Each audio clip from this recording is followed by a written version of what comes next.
What a day of power not working on and off. We are good to go now. The winter storm is calmed down, or I should say the fucking wind. All right, let's get on the show here, everybody. I didn't put a timer on because I don't want to dick around too much. Let's see how everything works. I had to like fly in here and get this thing set up.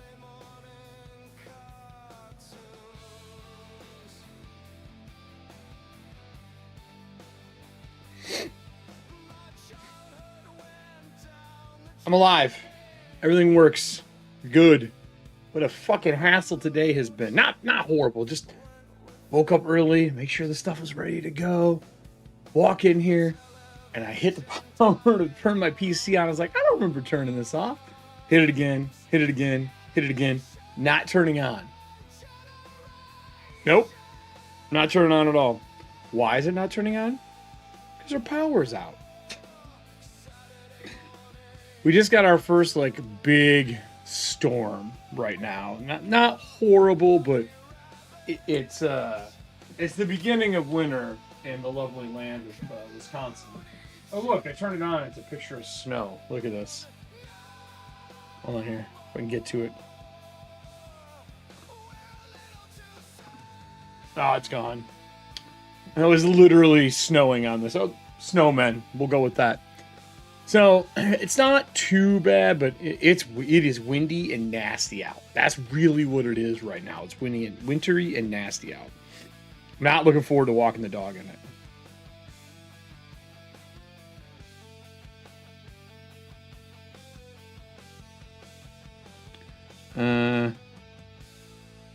That's good. So, everybody prepping for their Thanksgivings? I think we're taking it easy this year. I think I'm really doing much. And we're not doing turkey. I thought we were going to do turkey, but we changed our mind. We're not doing turkey this year. I think we're doing something else instead.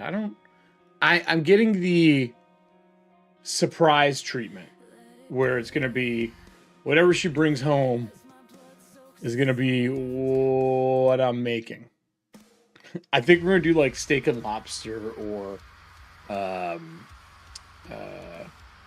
what else should she say? Or she wants like a gumbo or something this year.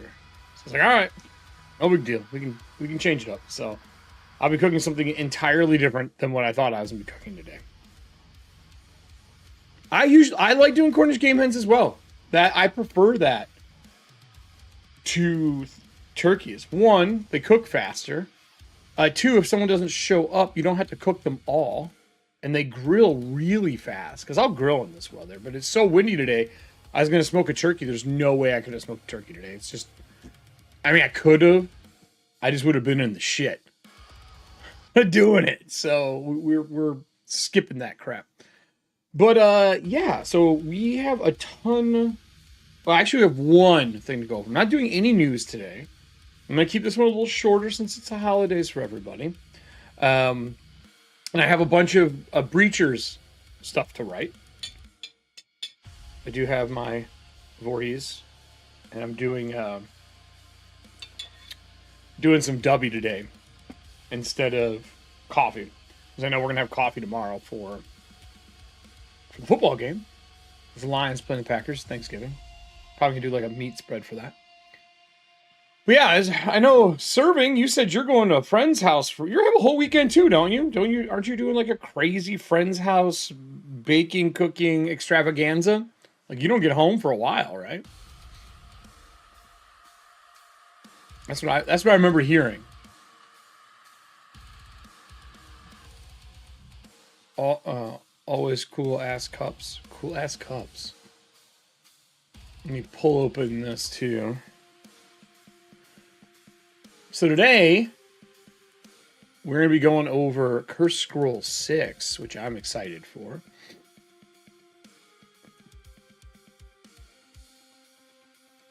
Pull up White Bat as well. I still don't have enough to do the full 2 hours of music yet, but I'm working on it, everyone. I'm working on it. Nice. You're going to be so stuffed, you're not going to want to eat again.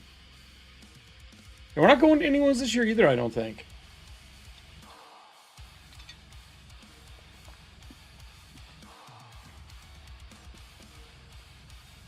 Not as far as I know. mean, shit changes all the time, though. Because I think she's got to work good on Friday. I'm pretty sure.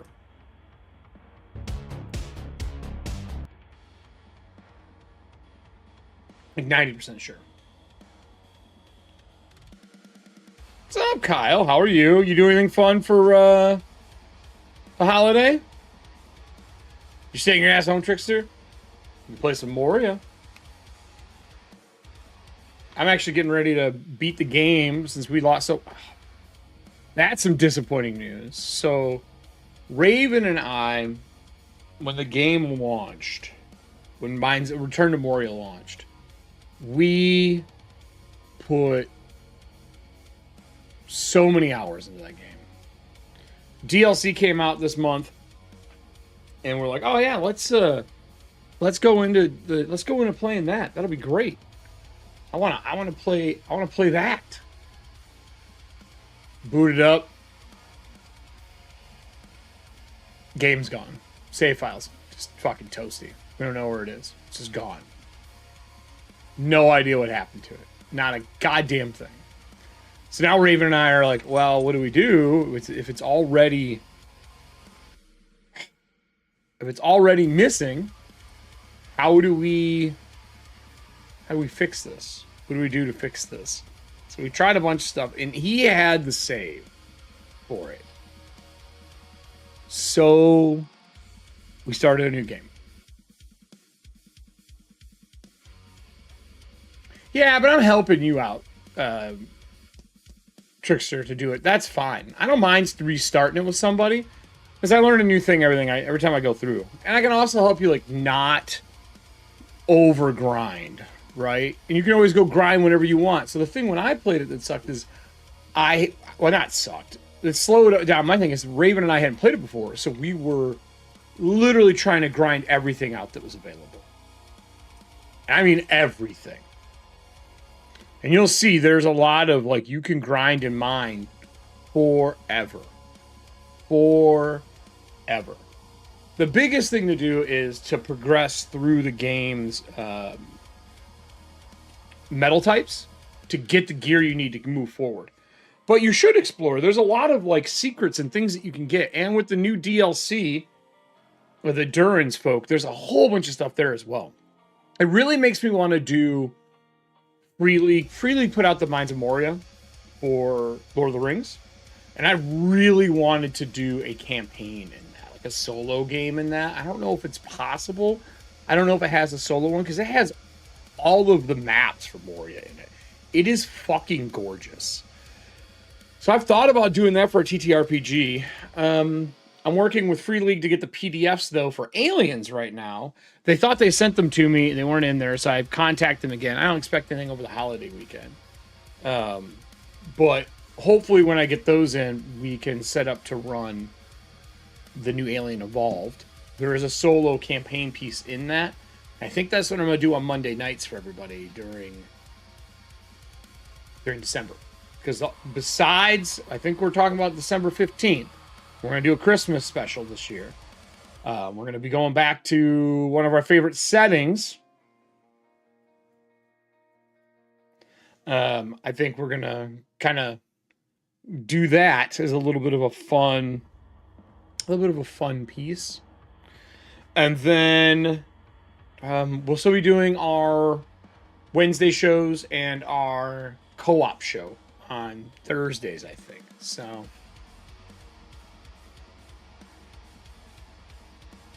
I'm not saying aliens, but aliens. Yeah, it's true. I'm not saying aliens, but aliens. We're going to do the new setting, the new one. The new one's so good. It's so clean. I really need to dig through it and figure out what is difference between the two systems, or go watch some stuff. I do have something fun to show you. This came in.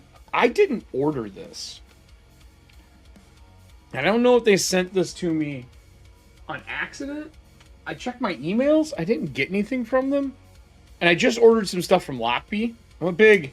For those who don't know, I love really good, like, travel storage and storage in general.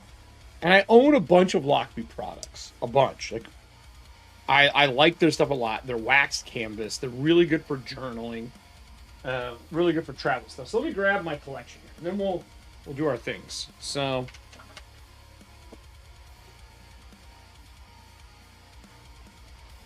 I kind of have the suite. So the first one that I ordered was this. They have a single hoop and latch. I've sewed obviously the beholder on. Is it stuck? Yeah, it's stuck. So it's like a single D-lap right here, right? This is metal. This is all wax canvas. Inside, you have a bunch of storage on the one side here, right? And then also you have storage underneath. This I made for my Broken Isles thing, right? It's not product placement. I don't know. I just, it randomly came to me. I did not order it. You can fit 2 journals in it. You can see they have like the rubber bands in here to hold them, right? And then a back storage panel. So I got this one. I ordered this myself. And I was like, I love this, but I don't always need one this big, right? So I ordered a small one. You can see I stained it. And see that green? That is from this brass thick boy sitting in there. Big old pencil. That's from that sitting in here for so long that it stained through. All right, okay. So, another one that I use all the time. This one, same thing. This one doesn't have any pockets. It's just a simple journal, but it has a 2-pocket storage, daily notes, my daily sketch stuff. This is my, like, pretty frequent writer. It has a zip up on this one. Put a little, like, what is this? This is a nautical looking knot piece on it. Super cool. So I was like, you know, I really like their stuff. And they announced that they were putting out a travel, like a small travel bag for it. But before I got the travel bag, I noticed that they had, I'm sure I don't know how anything is going to be showing, this. This is their Sidekick version 2. You can see the pen out of the top. This is one I ordered. This has got cards. Your stuff goes in here. Your money goes in here, right? And then another set of cards on this side. This is my lightsaber pen, or lightsaber toothpick. I have it in like a little piece of Lockbee material, so it doesn't poke a hole through because it's titanium. So this is my new wallet, and I have a leather one, but it's getting pretty beat up, so I traded it out. I still like this one. I still use it, but I wanted to try this out to have a journal on me because I have to leave and go do stuff all the time. And I picked up this with that, which is a very small, really good organized, single hand open. And in here, you get 2 pockets, one here, one here. There's a pen sleeve on that side. Where's the pen one? Pen one is here, where my finger is, right? And then it's got a little zip up cover. It's really small. This is made for like when I just go to the coffee shop to work because I need to get out of the house instead of working at home. That's the last thing I ordered. I pre-ordered it. All their stuff is super cost effective. It's all waxed canvas. So really no smell. Really durable, right? Kyle, I think that's what happened. So I set all that aside. And then I have 2 more things. I have a lot from them. Hold on. I did skip a few. I forgot.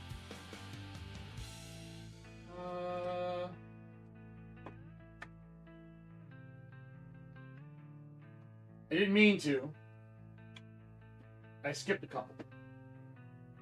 So the 2 other things that I have that I carry all the time. This lives in my backpack, which I've pinned up, right? Is I use fountain pens all the time. But this has got mesh pockets on this side. And this has got just a regular pocket on this side. Okay, ready? And then this is a full-on pen holder. So you don't bang things around and fuck things up. So like all my fountain pens go in here when I travel. I love it's got 2 rings. So I can actually attach it to a backpack on the outside if I need to, which I have done numerous times. It's got a nice little handle. And this hangs next to me, but goes in my backpack no matter where I go. It's the first thing I throw in. First thing I throw in. This is my travel roll for doing work, like artwork. So all of my main art pens are in here. It's got a zipper pouch at the bottom. This has got a little Midori pencil, and it's got a little measuring stick in here. But I love it because you can fit, as you can see, journals in it on the back side. This side is flat, doesn't have anything. Love tool rolls. I love how it all matches. They all look good together, and it's a roll-up. I love a good tool roll-up. Pins for the win, that's right. I love this one. It's got like steps here, depending on how much you have it packed out. And it's just a nice little D-ring and cinch it. You're not going to hurt it. This has got the MCDM. I really wish I liked their new game more, but I love their stuff that they do. This is awesome. That's all the stuff I own. Yesterday, in the mail, was this.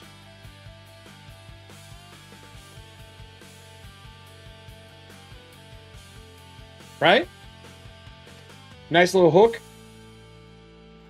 And it has, I think this is like a small version of that travel one I showed you. So this has got mesh pockets on this side, right? And then it's got a divider on this side. But this split you see here, that's because the other side is another mini pen holder. It looks like a DOP kit. It really does. But it's nice and small. I don't know if they sent this to me because I ordered the backpack. Not backpack, but satchel bag. But yeah. Random mail item. Which I'm excited for because I love all their products. Totally dope. I did have another thing. I haven't tried running this yet.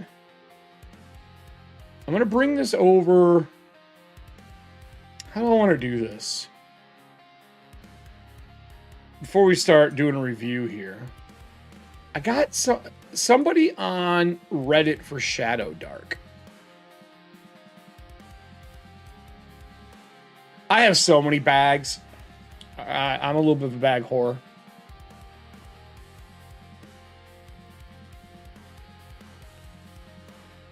I don't know how this works.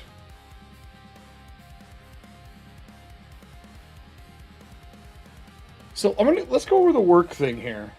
Because there's somebody put out a new torch timer. And you guys know I love the torch timers. But this is a cool looking one. And I don't know.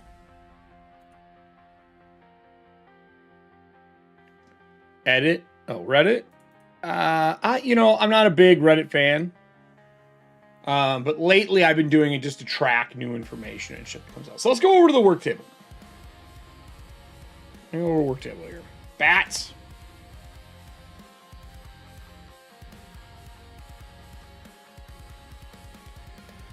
So they made this new piece, and I'm not quite sure. I don't think you download it, right? This is the Dropbox link. I see audio files.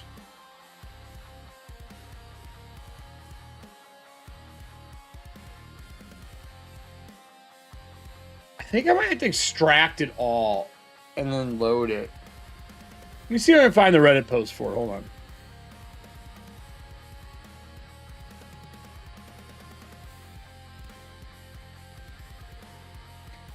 Let me look at the Reddit.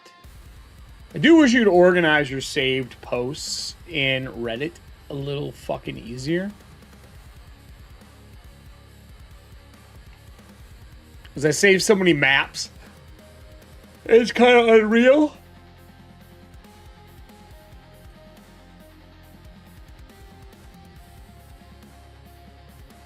It was a new torch timer.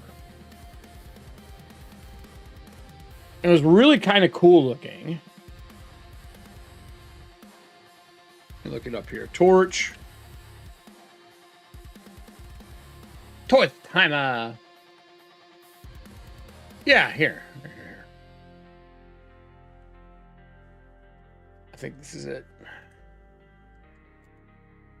I think this is it. Hold on here. Make sure.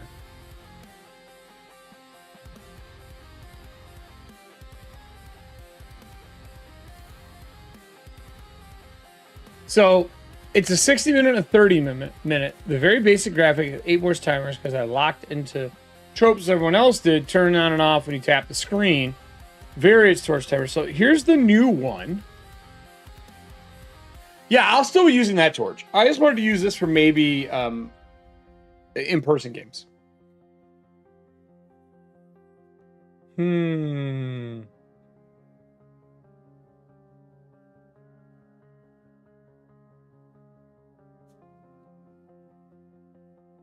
How does it work, though? Can't figure out how to get it to boot. Others find it useful. It's designed with mobile use in mind. Just a foam prop on the table.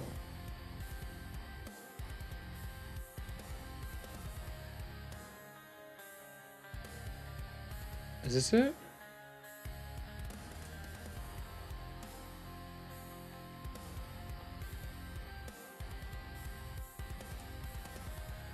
Oh, no, this is not the one I was thinking of.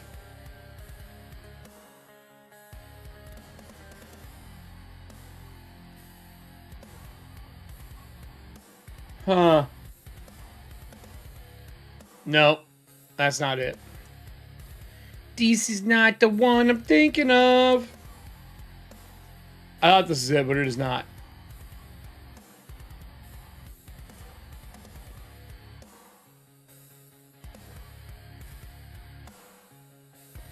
Because this is the most prominent one.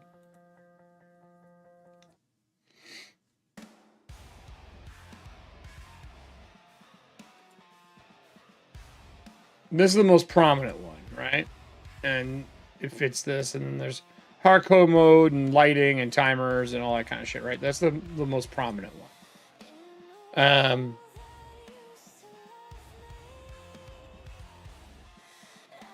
And then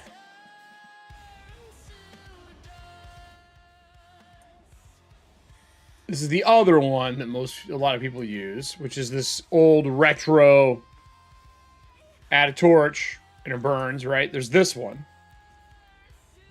But there was another one. Anyway, I got the Dropbox and I couldn't get it to work. I was trying to find it because this Dropbox is where it sends me to with the images and everything in it. I think I got to extract this whole thing and put it somewhere in a folder. You know what I mean?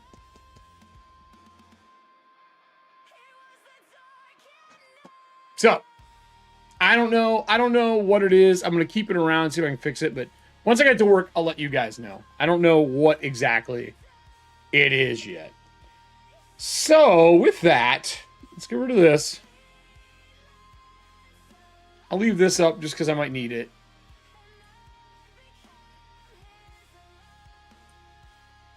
Let me pull this up. So today, everybody, we're going to be going over Curse Scroll 6. I'm excited for this. This is the one, I think, out of all of them that I've been looking to do. I'm probably going to find all my reviews of all of these, and I'm going to put them into a playlist. Because I've done so many Shadowdark reviews. I just don't know if playlists are really worth it. They're not really used that much. Like, I don't think most people click a playlist and go through it. You know what I mean? Like, how many of you guys use the playlist to watch stuff? Do any of you?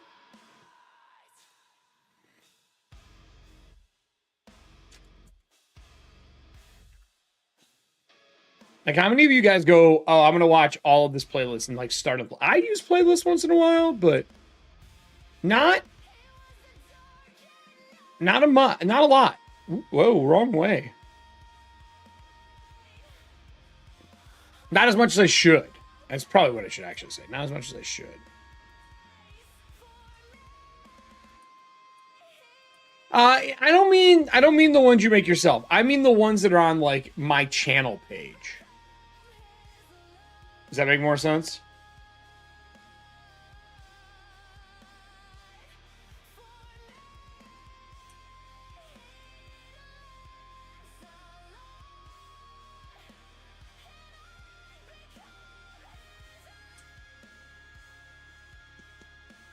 More like that, like never frequent. Yeah, okay. So it's not that often, right? I just always wonder how much they're worth doing. So let me turn this one off. Let's get this other music going. If I want to get caught up, yeah, that's kind of how I do it. So everybody, we'll do a recording later, but it's time. It's absolutely time. We have one of my favorite things to do, which is to read through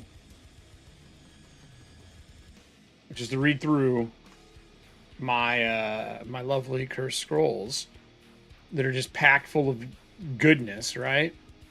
So let me pull this up. Cursed scroll number 6. So we're gonna do normal. We're gonna scroll through this thing. We're gonna go through it all, see what we like, see what we don't like, if there's anything we don't like. I've already thumbed through this one a little bit. This isn't like this isn't a first look for me, as one would say. I've seen some of this, and some of it is right along the lines of what I thought she was gonna be doing when she designed it. So that's cool. Like not like 100%, but it's close. It's close. Probably one of my favorite covers, though, so far. Out of the series, this is up there for one of my favorite covers. So, good old Burning Hands. I love the two-tone. So this, unlike the rest of the Cursed Scrolls, is the fucking city one. I wanted to see her idea of what a city is since she started doing design work for Shadowdarks. So the front cover here, if I go like this, you can see it a little bit better. Let me pull up the full thing here in 2-page display. Give me a sec. Boop. Look at that map. So we got a full city map here. It looks like it's got like an isle, a river that cuts through it. Everyone likes some good water, right? But Silvertop, the Rooks, Montemar Castle, Gedgarin, Nine Stones, Gutter Wash, Rilken Row, and then High Harbor. Really clean. I wonder if the same guy who did all the rest of the maps did these. I'll have to look when we get to that part. Really big fan of this kind of stuff. I just love city maps. They're one of my favorite things to draw. They're time consuming. I told myself this coming year, and I'm probably going to start this week, is getting back into doing more maps. I used to be a semi full-time cartographer for stuff. It's kind of how I got started in the industry. So, I want to look through these. It's so hard to read. Is the other version of this easier to read? Hold on a minute. They sent me 2 versions. Let's see if this is easier. I'm just curious. Oh yeah, we'll use this one. We'll use this one. That's awesome. They haven't flipped in here. Way easier, everybody. Way easier. So these are the pieces to me that really take the idea of OSR. And OSR is, for those everyone who thinks it's like old school Renaissance, it means like 2nd edition or 1st edition. It doesn't. It really is more of like when 3.0 started, that kind of, and before, to me, is when it was. But I love these kind of tables where it's like, hey, this is like all the things that are in there. These are the numbered sections, right? So you have Gagarin, you got a dueling school, a wizard tavern, a small theater, a wizard college, a large theater, a bard academy. Boom. Charnel House, cheap tavern, thieves guild, secret pit fights, fast rows. That's cool. What's up, Star Drew? How are you? Happy holiday. Well, you're not in the US though. Happy Wednesday. Great little setup of these. I am curious. See these asterisks and the crosses? Look at this. Wealthy. Monomer Castle, Gedgarin, High Harbor, Noons. Working class, poor. Awesome. Slums and sea towers, castles and carnals, crowded city streets. The city of Mask is a place of intrigue and danger where the next hooded figure might be the masked sorcerer of the Shroud, a Thieves Guild thug, or even the Duke himself. Got some great daytime encounters for the city by district. Nighttime encounters by district. Right? Love this.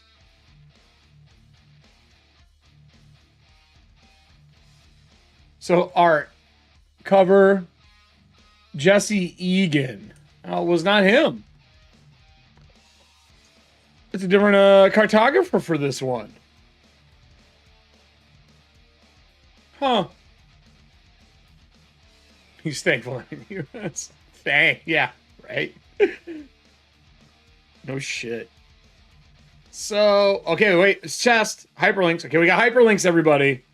Hyperlinks. I'm so happy. The Bard class, which we've seen before. I really like the Bard class. The Duelist. I have not seen the Duelist. Titles, identifiers, Renown. This is what I'm really interested in. The Renown. Love that like things fit on one page of this. And then right here. New downtime actions, everybody. New carousing. New carousing benefits. New carousing mishaps. Can't wait. The City of Mask itself. And then in a sewer grate, you'll find as the back table. Amazing. This is a great setup. So let's get our highlighter out. We're going to highlight. What color, though, one might ask? Well, why, of course, in red. We have to highlight in red, right? Makes sense, because the book's red. And we'll do our orange. We'll do our typical orange. I'm really excited for this here. And I know Serving Hands will be excited about the lovely... the idea of it. Of new carousing tables. She wants to always carouse in every game. It does make some for the best stuff ever. I am going to do a carousing day for Breacher's Living Wall. So for those of you who've already made your characters and stuff, I'm going to do an in-chat. You can spend any gold that you have after we do like 2 or 3 sessions to do a carousing day. I'm going to try to do a carousing day once a month where you can spend your gold to roll to see what experience you get and make a little story for them. And I'll probably write them up in the carousing day. I'll make like a post and we'll write them up in there. So, the golden light of dawn yet washes over the towers of the grand city of Masks. There it is before you, in all its sun-kissed glory. When agone, have you seen such majesty? The city where all stories begin and end. Let your eyes climb up along the cliffs where the mighty river meets the sea, up and up over the white sails and swooping canals, up to the bridges and glinting rooftops, the chain like the pendant or the jewel, laying over the heart of Madeira herself. There on the highest hill, the red banners of the Montemar Castle flutter proudly in the sea breeze. It is without those walls that the Duke presides, noble and steadfast, his hand lifting us all beside him. Up there, too, in the deep shadows of the forgotten back alleys and streets, dark souls burn with their own wicked passions. For no city of epic deeds can claim that all are done for the good of mankind. Nay, in the city of Mask, even great evil lashes with its silver tongue, cuts with skilled blade, and kills the unmatched artistry. With unmatched artistry. So what will you choose in this place of our best and our worst natures? Will we one day sing a ballad of your arrival or dirge? Or a dirge? Maybe a dirge. So what will you choose in this place of our best and worst natures? I like that. That's a really good line. Here your deeds each become a new mask you wear, a new story, and a new player on stage. Wear your mask true and wear them well. Since this was finished up, looks like October 2025. This isn't quite out yet. This is for people who back the Kickstarter. So back the Kickstarter out. New art. What's up, Wizard? How you doing? With your unicorn spear. Someone killed a unicorn. Burning some cockatrice. Must be Thanksgiving. Thanksgiving cockatrice. Make sure you don't bite any stone.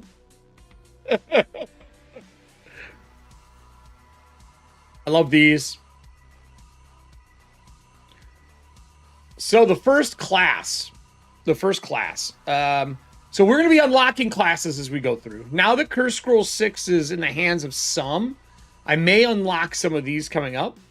We already unlocked I think it was the Seer, got unlocked because you went into the Soldier and you came back, bringing back the Keymaster, since that was his like novice journey, and he didn't die. So now Seers can be taught in the guild hall, which is cool. I like the Bard a lot. I think they have some really neat abilities. I think they're a traditional Bard. They dabble in magic, but they're not casting spells. So we got a crossbow, a dagger, a mace, a short bow, short sword, spear, and staff, leather, chainmail, and shields.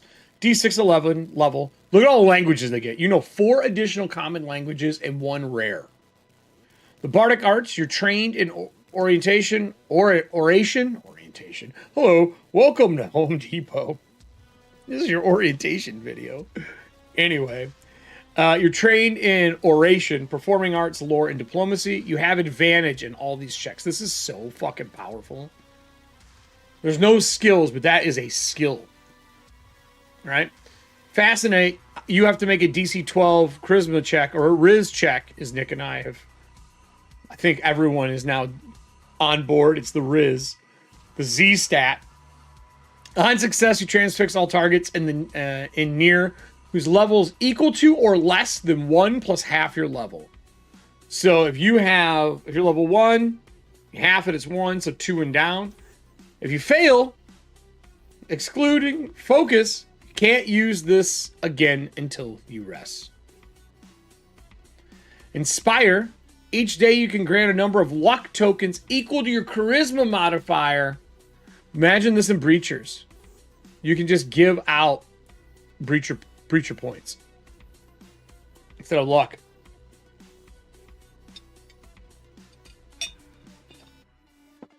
That's gonna be powerful. Up to 4 tokens. Magic Dabbler. You can activate a spell scroll and wand using charisma modifier. If you critically fail, roll on the wizard spell table so they get some spells. And then in place of making a talent roll, you may choose to find a random priest or wizard wand. You decide the type. Did you see this? That's powerful as fuck. So you'd be like, I don't want a talent. I want a wand or a spell.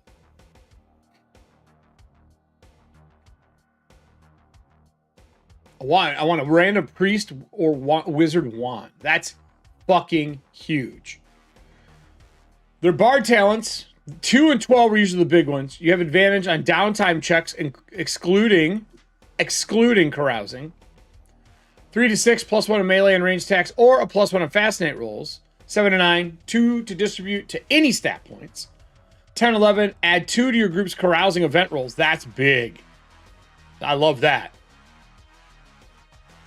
Yeah, you can get a Wand of Cure Light. Yeah, you could. Choose a talent. Look at this guy rocking out. Looks like Jesus Christ with a fucking lute. The Duelist. I have not seen this yet. I'm excited for this. That's a really cool pointillism piece. I used to do pointillism a lot in high school. The Duelist. Spinning swordmen, fast-talking fame mongers, duelists, deliver insults and injuries alike to defeat their foes. They get daggers and all swords. Leather armor, mithril chain. That's a really narrow, because I guess that's the same weight. That's dope. D8 per level. They're a little harder. Once per day, an attack of your choice that would hit you misses instead. So you just be like, no, get fucked. Inigo Montoya. You can make a DC 15 charisma check. If you pass, strangers around you believe you are famous and important for the remainder of your interaction with them. Oh my god. The same individual cannot be fooled by this twice. Tail spinner. That's the last thing you want Amir to have. I think Amir, your class is here, buddy. It's Amir's class. Taunt. When an enemy misses you with an attack, you have advantage on attacks against that enemy next round. Oh, what an elegant solution instead of making them make a roll. That is fucking awesome. That's a really great, so clean. Duelist. What do we get for our talents? 2 is our big boy. Once per day, all attacks would hit you this round miss instead. You're just like, no. Ting, ting, ting, ting, ting, ting, ting, ting. A little Highlander action. 3 to 6. +1 to melee attacks and damage. Or +1 parry today. That's a hard choice. +2 strength, dex, or charisma. Deal 1d6 damage when you hit with a taunt attack. Oh. That's awesome. And you can get that more than once. Somebody can miss you and you can be like, and stab them in the face. And stab them in the face and get like 2d6 if you've gotten it twice. Dude. That's awesome. That's a great way to give them sneak attack. I wonder when she was building this, if she wrote this first and then wrote this as a solution. Because I feel like that's a reverse engineered talent process. I feel like you go, I know I want them to have like a, oh, you missed me, I do damage. Okay, we're going to give them like sneak attack when you hit with a taunt. What's a taunt attack do? Well, do we want to make them make a roll to do it? No. It needs to be on the fact that they're being attacked. Oh, when they miss, you just get advantage. That's sexy. That's a sexy fucking talent. I mean, there's definitely a rhyme or reason to how the talents are made, but I'm definitely mentioning this. This and this. This is fucking hot. Have I told you about the time I defeated a baron in a tabletop duel at his own wedding banquet? Reginald Mary May, human duelist. So here's our new taters. Taters. Can you tell I want potatoes? Can you tell? I can tell.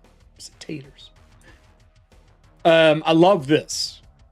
I love the titles. I don't know, man. There's something about when I play this game. Like, the more I play and design around this system, I still have a love for crunchy systems. Everyone thinks I don't like crunchy systems anymore. It's not true. I very much like crunchy systems still. But there's something about the freedom of being able to make things up and tell a story with a cleaner, simpler system that makes me happy. And especially as a player or as a GM, and I love watching the different styles of play. I love watching players think off of their sheet and come up with like solutions to stuff.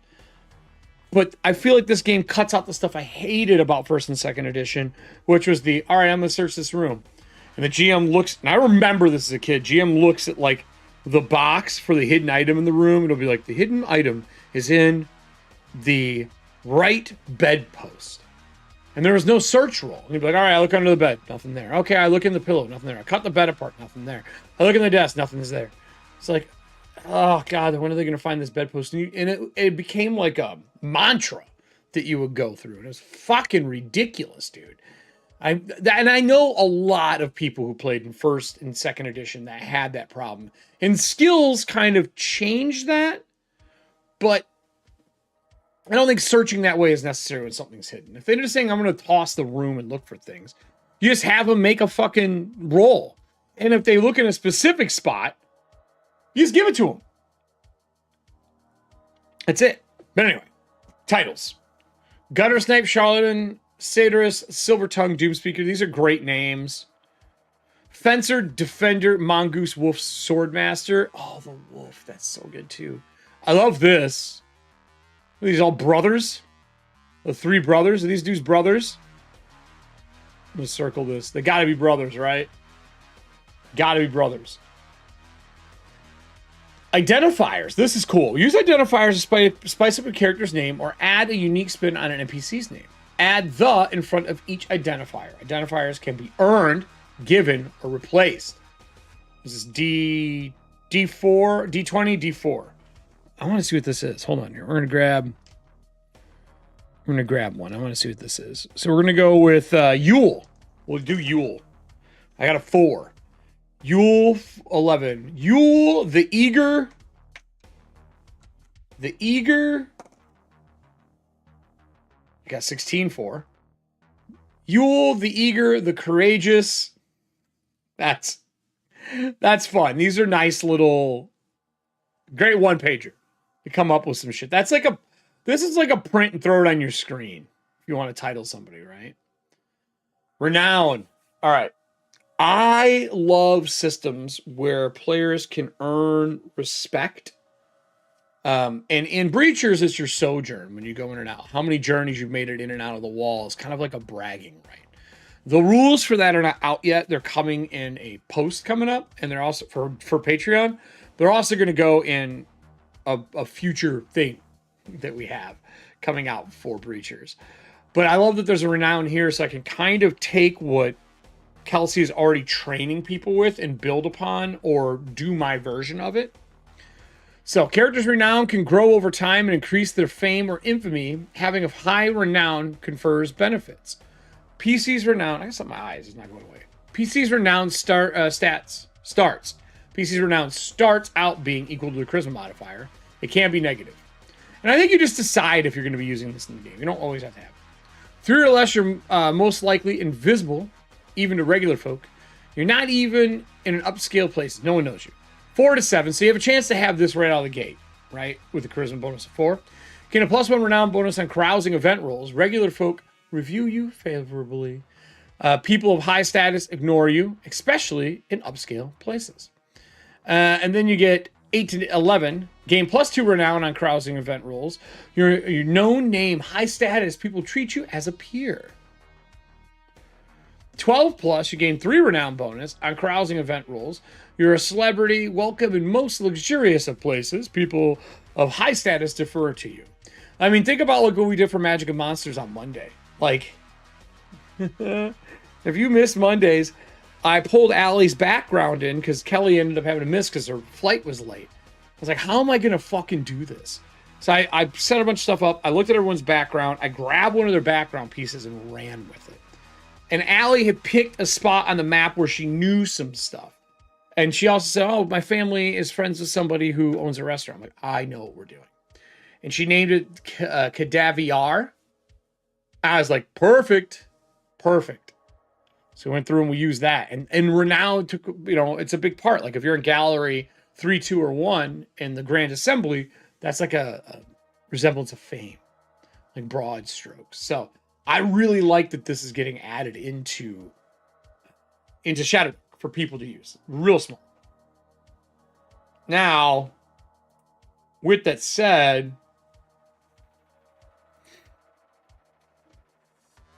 gaining renown. PCs gain a point of renown each time the following occurs. Gaining a level. Being honored publicly. Extravagant public spending. A major triumph or success. But you can lose it.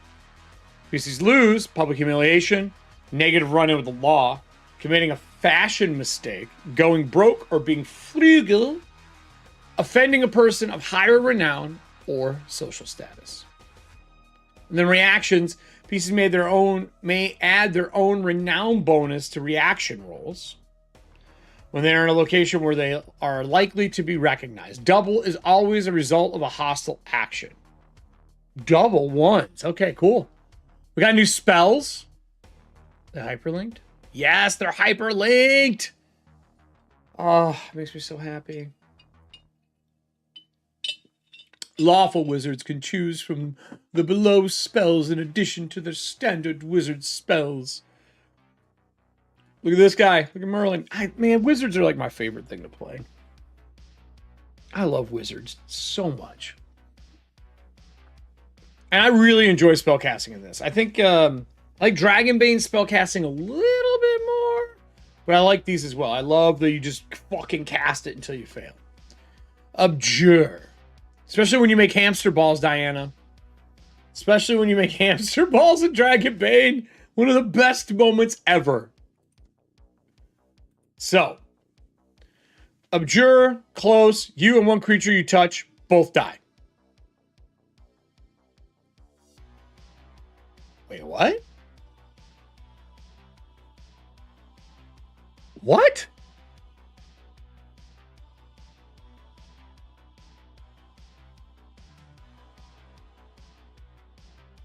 Did I read that right?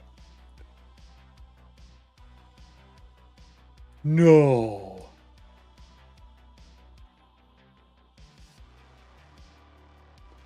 Their tier 5 spell is like, no. And you both die?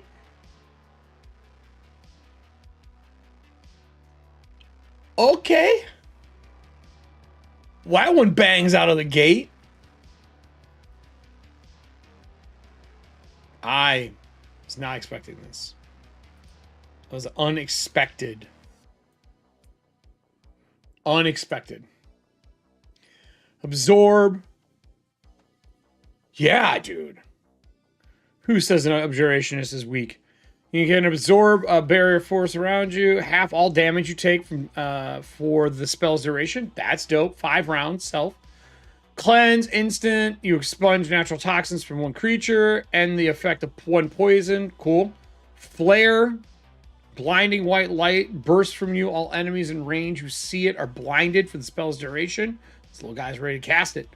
Banish. With a word of power, you send an extra planar creature of level 6 or less who hears you back to its dimension. That's cool. Original dimension. To its dimension of origin. Sweet. Forbid. Creatures cannot teleport in and out of or within an area of effect. Extending out to double near from you. This area of effect moves with you. Cool. So you can stop people from teleporting. Double near, so 60 foot. Glyph. 1 week. You draw an arcane symbol on an object that imparts one of the following magical effects. Blind, harm, message, teleport, sigil. Ooh. A reader of level 6 or less is paralyzed for an hour. The reader takes 3d6 damage. The reader hears a brief mental message. Treat the object as a teleportation sigil.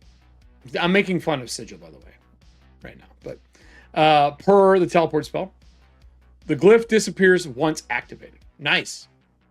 So this is the glyph. Cool. The pointillism again. Identify. You learn all the magical properties of one item you touch. You cannot cast this spell again until a complete rest. This is one of those ones where if you have this spell and you cast it successfully, it's done. Not many spells like that in this game. Not many spells like that. That's new. Actually, I don't know if anything else is like that. This is a true one pump chump. Meld. You get a scroll. You make scrolls of that is what I would do. You merge slightly with the ethereal plane, freeing yourself from physical hindrances. You may ignore any effect that would impact your move or your spell's duration. Pacify. Choose one creature within level 3 or less. It must make a morale check. Ooh, I like that. Morale check instead of a save. That's cool.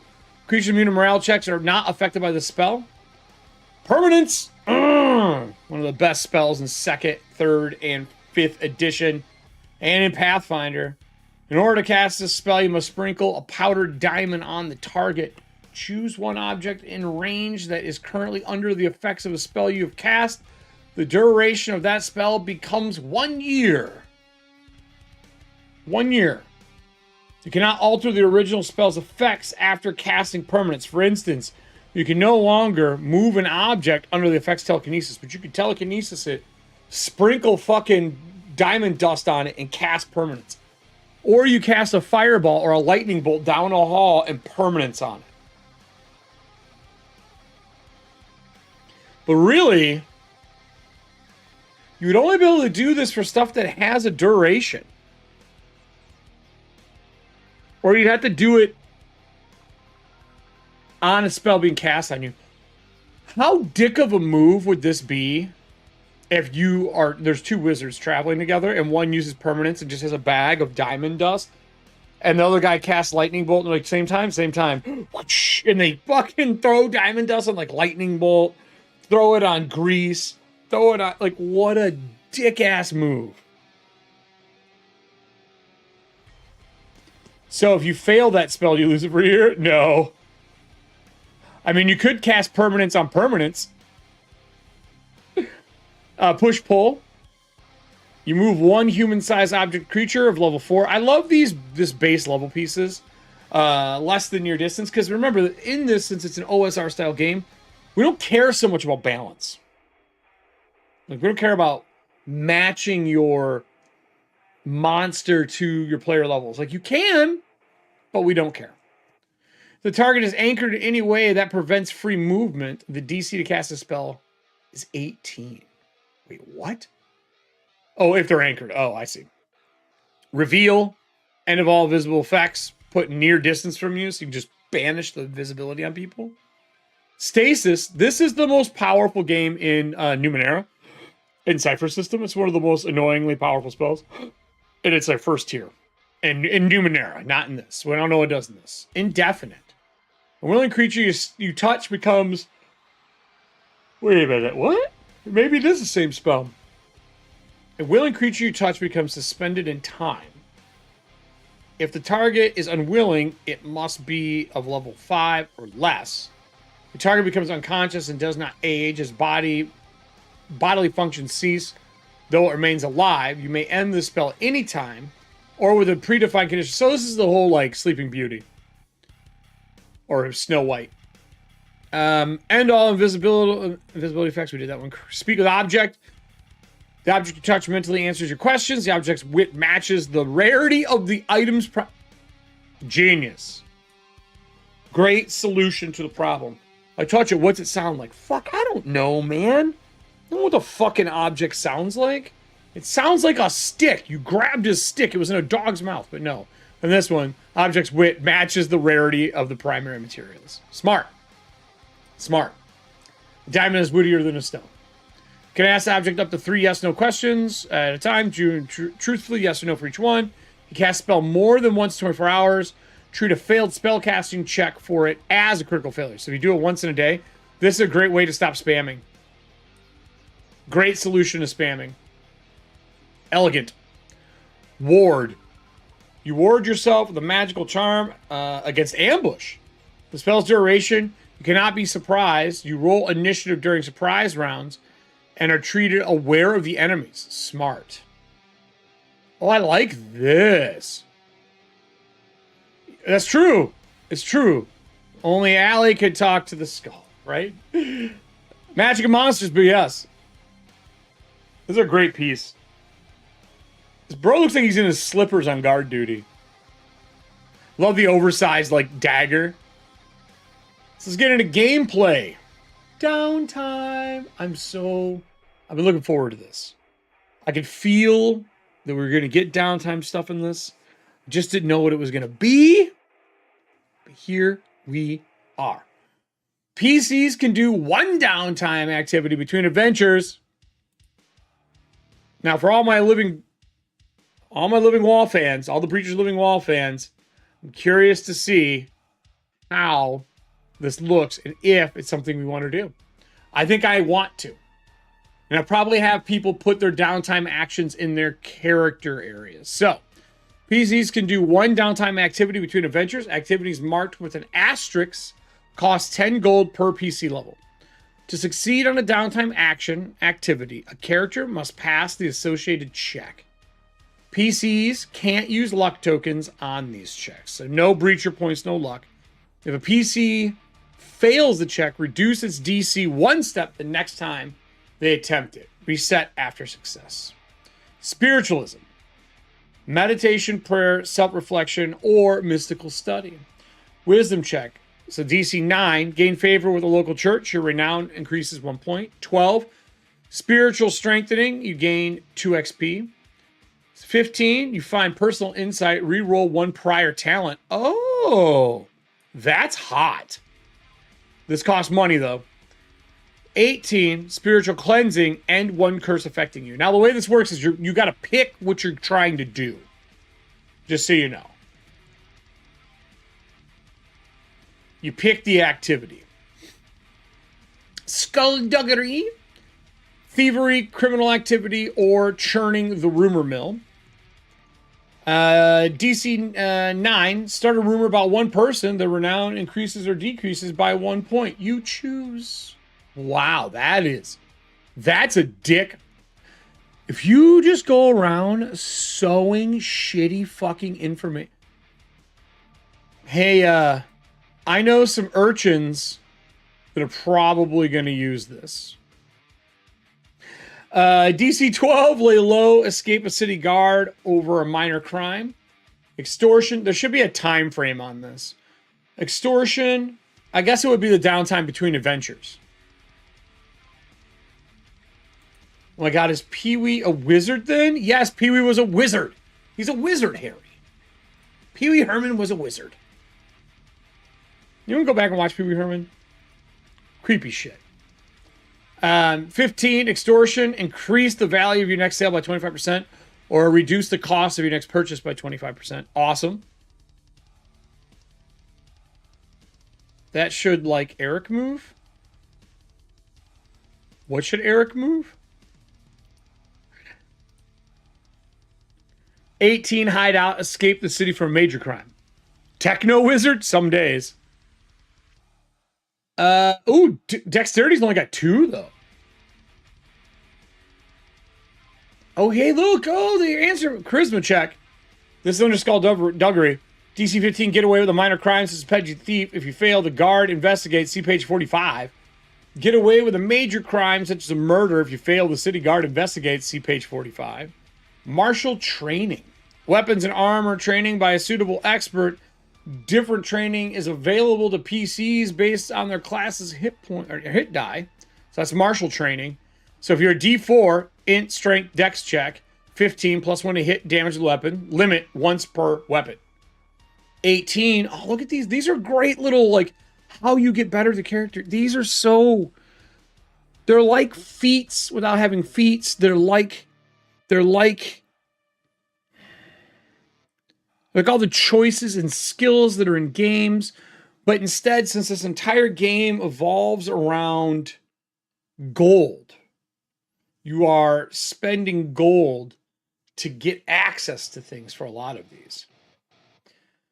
Learn to wield a new weapon. You want to be a wizard? You want to be a wizard with a fucking greatsword? There you go. This is how you do it. This is great. This lets you break class limits.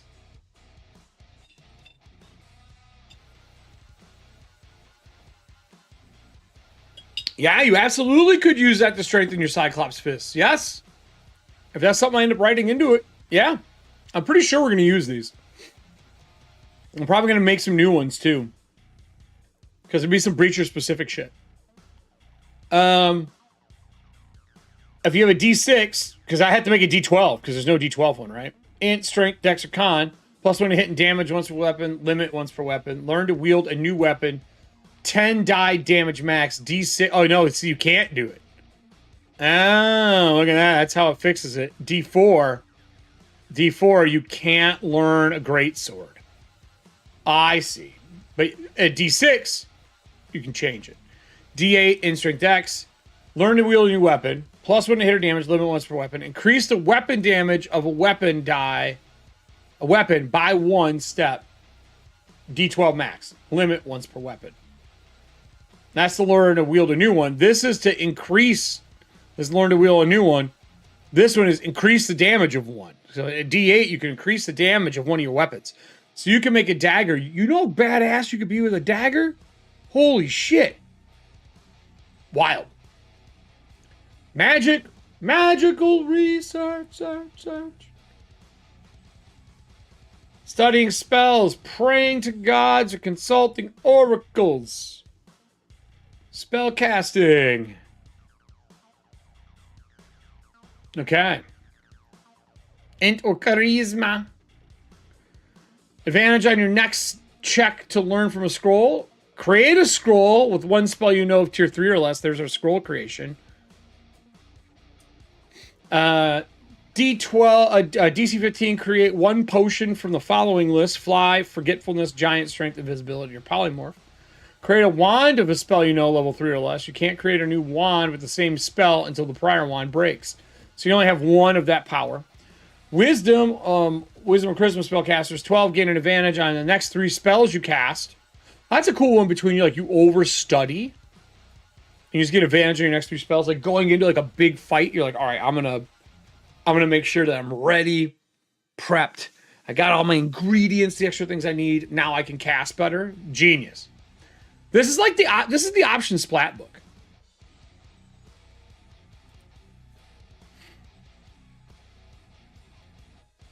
That's really cool. Really cool. Trade 1 spell you know for another, same tier, so you can swap stuff out that costs money. And then create a potion of healing. This is how you get rid of sleep if you don't want sleep anymore. New carousing rules. New carousing rules. These rules are an expansion to the carousing rules from Shadowdark on page 92. Going carousing. Characters can go carousing as their downtime activity to participate. Each PC pitches in towards the total cost or an event or below the table. Then each participant rolls 1d8 plus the event bonus to determine the result on the carousing table outcome. New bonuses. PCs can gain bonuses to the carousing event rolls due to renown, holidays, bard talents, and even their garb or carousing site. Okay, that's cool.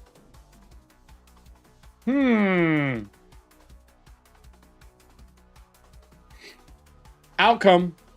Each PC gains XP noted for the result, as well as the listed number of rolls. D100 causing... Oh, D100? That's a big mishap. Okay, cool. Add the corresponding percentile modifier to the D100 rolls. Okay, so they do kind of what I did for the camps. So here's your carousing event. Spend your money, your bonus, like 4,000 gold, extravagant 2-week fiat of the Duke's Court, right? Way up there. And then you got carousing outcome, D8, and now you, just like the magical items that you build, they have mishap benefit instead of curse and benefit, right? Modifier, XP bonus, and here's a percentile bonus. And you're rolling a D8, so you really got to get that modifier up here to get these big bonuses. You know, pretty cool. Pretty fucking cool. And then you got your benefits. 6, you stopped a zombie. The charnel men owe you a favor. So, like, while this one's cool, I'm going to have to make a D100 table for breachers. For inside and outside the wall. D100 table takes a long time to make. I'm going to be honest with you. D100 tables are a lot of work to really, really nail it.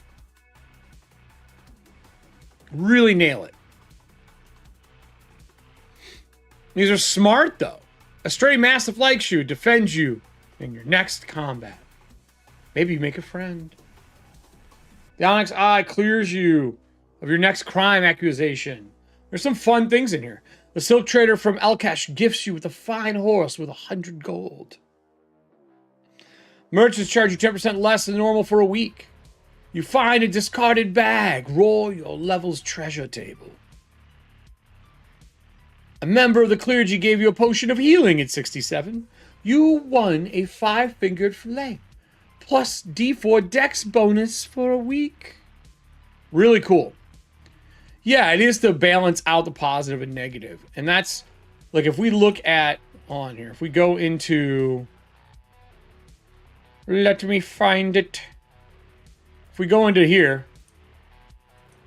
into Cartographer, on here. We go into here and we go down to this. I did the same thing. Oh, guess what? Acrobat's mad, everybody. Acrobat's mad. You wonder why you're getting replaced. Serving hands, making friends with demons isn't always bad. It needs to be on the list. That is going to be, I don't even know what number. I am writing that down right now. Hold on here. Writing on the table. Actually, no, I'm not going to write on the table. Needs to go on my design log.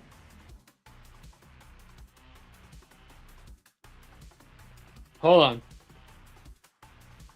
Needs to go on my Breacher's design log.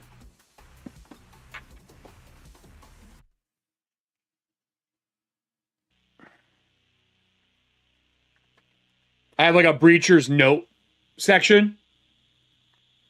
We're writing this down. Breacher. Breacher's carousing. D100 table.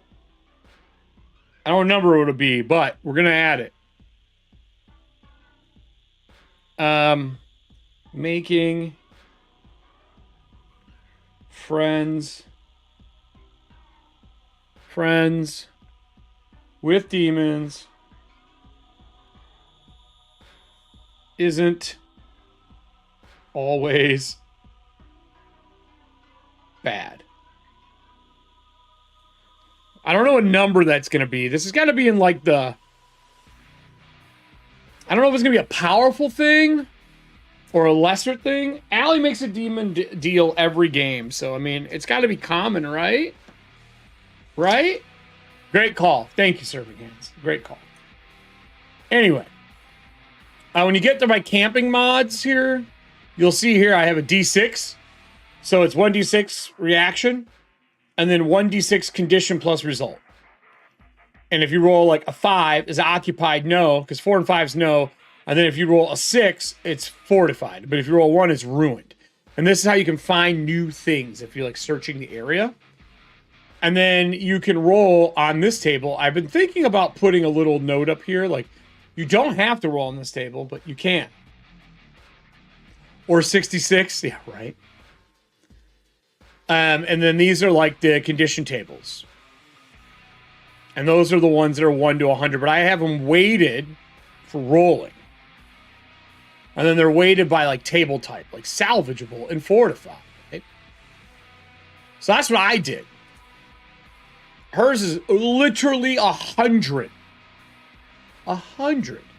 You'll notice on like 97 to 100, you gain one roll at plus 50%, and your level's charged your table. Plus 15%. You get one roll at plus 15%, one roll at 20, get one roll at 20%, and then one roll at 20 at level 10. So she's just leaning into her treasure tables here to solve the problem those last two, which is hella smart. Hella smart. A disguised archangel follows you for a week to defend you.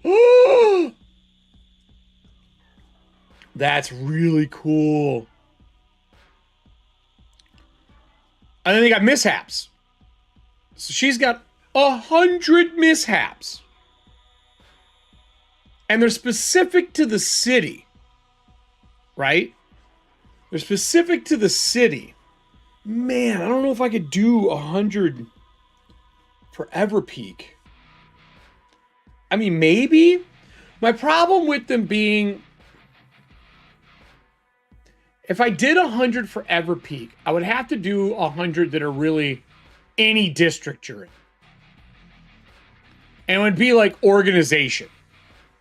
So like an actual guardian angel. Yeah, but not a contract devil. An actual guardian angel.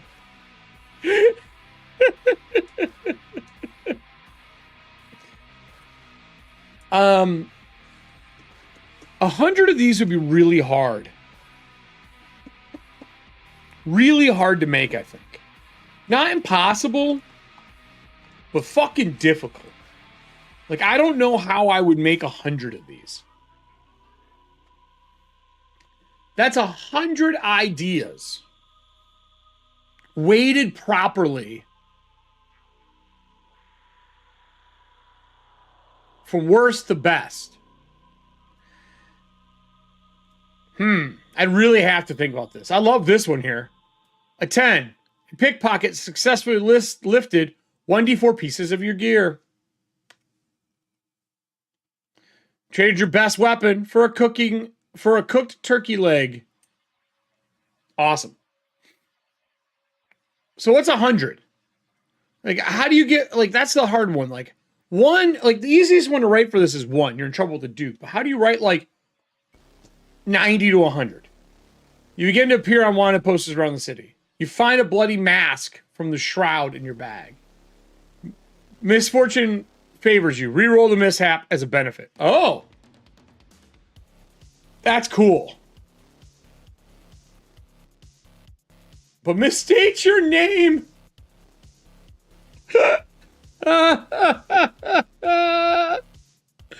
A Bart writes a heroic ode to you, but misstates your name. Holy fuck, that's amazing.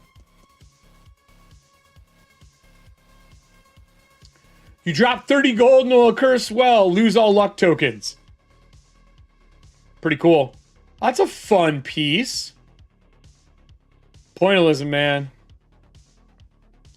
Then we have the City of Mass. So, like, 38 pages was new rules and stuff. Now you have the city overview. So it's a breakdown of everything in the city. It is the ultimate betrayal, dude. It is. Oh, are you talking about Urchin stealing from him? Environs. The seaside city of Mask, also known as Madeira, is hot and muggy in the summer and cool and rainy in the winter. Its many canals flow into a wide estuary where the Tremotori River meets the ocean. The salty air is thick with gulls and mosquitoes.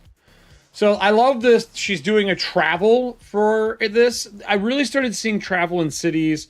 I remember working for... what was the name of the book? Christian's book. I had to do a map of the city where you travel between them all. And the traveling city is a highly connected maze of bridges, canals, streets, and hidden walkways. PCs move from the current location to any destination point while traveling the city. They choose their route. It takes 10 rounds to reach their destination and points. City travel below. Rush. PCs can rush to each destination point, and 5 rounds increase the random encounter chance by 1 in 6. Miradai? I don't know. Meridia? Meridia? Is it Meridia? Meridia. Bet it's Meridia. Random encounters randomly determine the district an encounter occurs. The PCs have passed through more than one. Shift to crawling or combat rounds to play it out. Oh. In the same district, no chance. In an adjacent district, 1 to 6. In a non-adjacent district, 2 and 6. And then you increase it by 1. This is how I've been writing my encounters for any 1 and 6 and recharges and everything else is this. I've been writing it this way and someone questioned it. I was like, no, dude, you know what it means. You know it's a 1 and 6. I've been writing it that way for a while. I think this is the first time, this might be the first time I've seen her write it that way. Canals. The bustling canals unite all the districts by water. Treat any district as an adjacent on the city. Travel table if the characters travel via canals. Also, see the rowers, page 44. Wealthy districts got a breakdown. Poor districts, they're kind of breaking down what they all are. Low, slum. Major factions. Okay, so here's the next big thing. I was really curious how factions were going to get used in this, because there was talks of it during the Kickstarter. We've never seen factions in Shadowdark yet, done at least as like our source material. The The way I look at Shadowdark is this stuff is also, I'm gonna make this on. The way I look at stuff in Shadowdark is whatever she writes for the core is kind of what everyone follows suit in, and you know you don't have to retrain on it, right? Because they don't know any better. Like they've been, well, I shouldn't say they don't know any better. They've been trained to know this. So you kind of want to stay with that. I'm lighting this I have a cantrip candle from my bat bag, so I'm lighting it. As I was just staring at it, I was like, you know, I kind of want it lit. I think that that's really kind of dope that that's what they're doing with it. So how do we do it? Grand Academy of high archways, sculpted pillars, and hazy sunbeams. Music and singing fills its airy galleries. Goals: protect art, truth, and enlightenment. Structure: enemies, resources. Okay, so those are really basic, which is good. Those are good. Okay. And then you got House of Serene, neutral. I love just the abbreviation. Really quick, really easy writing. The Duke. 400 guard, 80 knights, 12 elite knights, and his bodyguard. Holy shit. That's cool. The Shroud. The ambitious, disaffected, and power-hungry eventually find their way into the Shroud. Its members come from all walks of life and gather in secret, hiding their identities behind masks. I love masks. I'm all about this. I would 100% play a thief. If I make a character, depending on how their shadow play goes, I 100% would make a character wearing a mask and play a thief or a bard as part of the Shroud. I like it. Members are anonymous, and include merchants, lords, sorcerers, and power figurative disguise, involvements, and the Council of the 3 gold masks directs the Shroud. 9 red masks are the lieutenants, and the ordinary masks execute street level activities. Just to kill the Duke. Yeah, dude. Fight your way through. Like, imagine if you're a berserker and you picked vengeance on the Duke. Right? Vengeance on the Duke. And you're like, shh, I have vengeance on the Duke. So, like, anytime you fight the court, anytime you fight his guards, his knights, you have your thing of vengeance ready to go. Fun. Minor factions, the Getagaran, the gray walled towers of Getagaran have long stood along the shores of the mages, and I don't know what that is. Hold on here. Let me put this away. Oh, it's Archmage. Oh, cool. She who sleeps. The Charnelmen. The Rowers. I love the Rowers. That's a great name. 5 silver piece of ride. Done. Rowers recite grand ballads and poems as they work. A trusted rower can come through in a pinch, but angering the rowers can lead to a collective ban of their services. Don't fucking piss off the taxi drivers, man. Cool. Very cool. I likes it a lot. I feel like that these they're kind of nailing an overall theme. They leave them open to interpretation instead of grounding it like really like finite. Breaking the law. I need to do this and put it out for breachers. Breaking the law. There are many ways to break the law. The city of mass, but they all fall into 2 categories. Minor crime. Murder of a commoner, petty theft, disruptive public behavior, minor blackmail conspiracy. Major crime. Murder of a merchant, noble, city guard, arson, kidnapping, depravity, major theft, 101 gold or more, treason, major blackmail. Getting caught. City guard pursues minor crimes for 1 to 4 days and major crimes for 3 to 4 days. PCs who have committed a crime have a 1 in 6 chance each day of being confronted or arrested by the retinue of guard. Judgment. The Duke's 12 magistrates judge all that are most severe crimes. There's a 1 in 6 chance the PC stand before the corrupt magistrate who accepts bribes. Defendants can argue their case and present witness. When they make the charisma check, DC set by GM, hiring a barrister for 500 gold grants advantage. I made that song my dad's ringtone back in the day. What song? The Duke has judges? I don't know if I know that song. Punishment. Failure on the check results in conviction following minor crime, major crime. Returning stolen goods. Okay, that's cool. So you're basically doing that, or you're doing forced labor. I have forced labor for breachers, for forced labor and breachers. You have minor short-term forced labor. The exile and pain of death. There's a chance that they send you into the wall, and you are allowed back in X amount of weeks. X amount of weeks. If you sit right outside of the gate, oh, buddy. Oh, breaking the law. Yes. Of course I know that song. There's holidays in here. Last Moon, Maytide. These are fun. Carousing bonuses, Garb. I like these. I have a lot of this stuff for Athantia. Night of St. Anton. Ooh, look at the mask. That's dope. Duke's Ball. Luxurious costume and mask required. One can afford gold, gems, pearls, silk, and lacework are all in high demand. The costume's total value is at least 500 gold. The wearer can enter Mortimer's castle. Gain a +1 to carousing event rolls if the total value of the costume is 1,000 gold or more. And then a pickpocket hits you on your way home and steals your shit. But boom. That's the randomness you can't write. And the randomness also takes away the anger at the GM, is what I have found over the years. D100 rumors? Holy fuck. Oh. Mutant creatures escape from the Wizards College. A king from a distant land is staying at the Golden Marmont.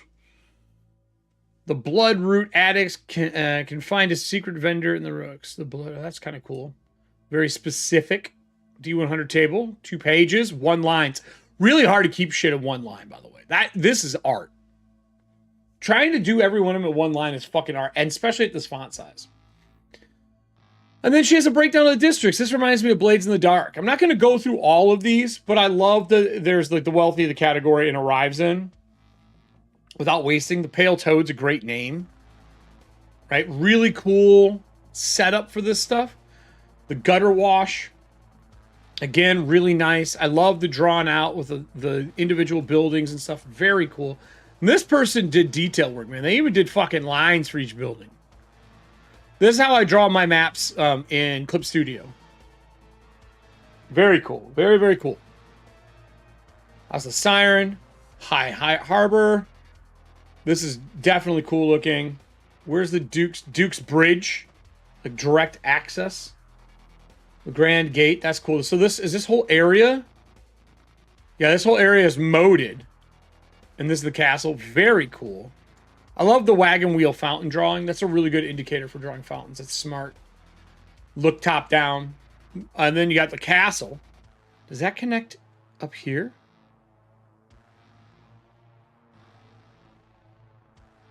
Huh. Very cool.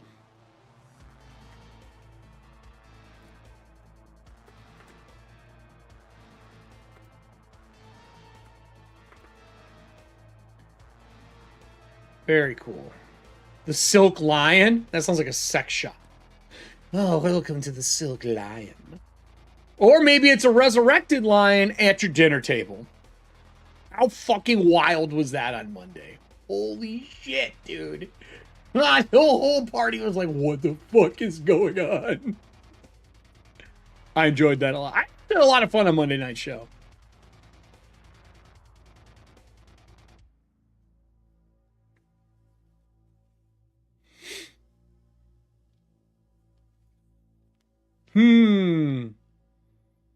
Cool. Cool. Silken Row. Wares, Red Rat, the Silvertop District. I really like this map and the grayed out. This is definitely reminiscent of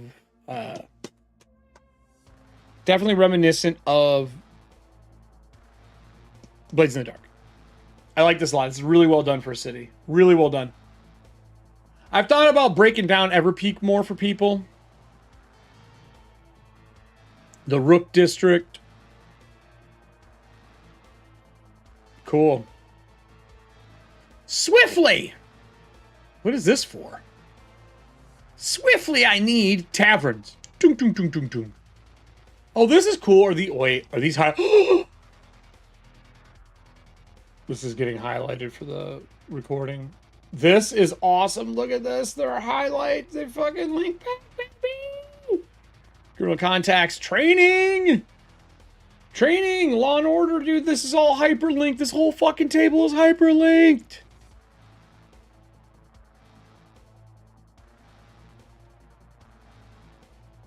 That's so good.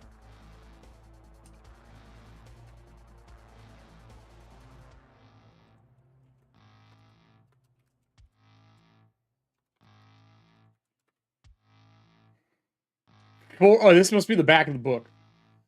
40 D40 NPCs in City of Mask. D40. So 2D10? Oh no, it's a D4 and a 10. She didn't even tell you. She makes you figure it out. It's a D4 and a 10. So you roll a D4 and you roll a 10. Genius. Genius. Amazing new table style. I love the D66. This is her D66. And then the back of the book.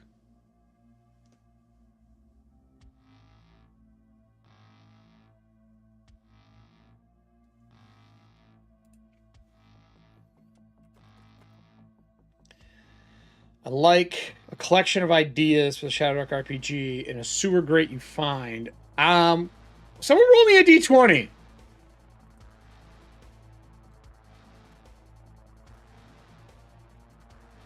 Someone roll me a D20.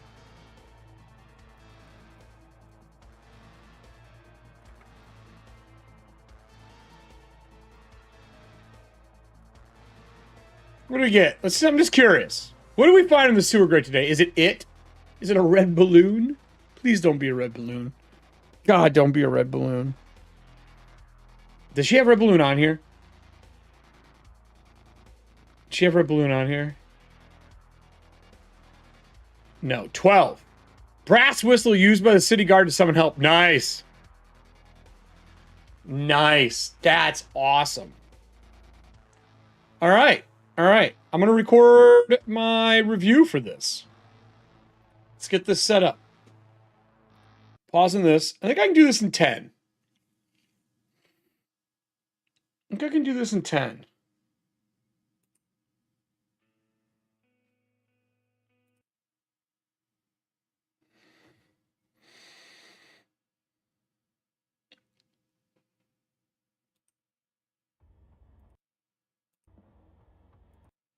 All right. Perfect. Perfect. We're going to start recording. We're going to go back to full. I'm going to start the music with the ad on, everybody. Give me a second here.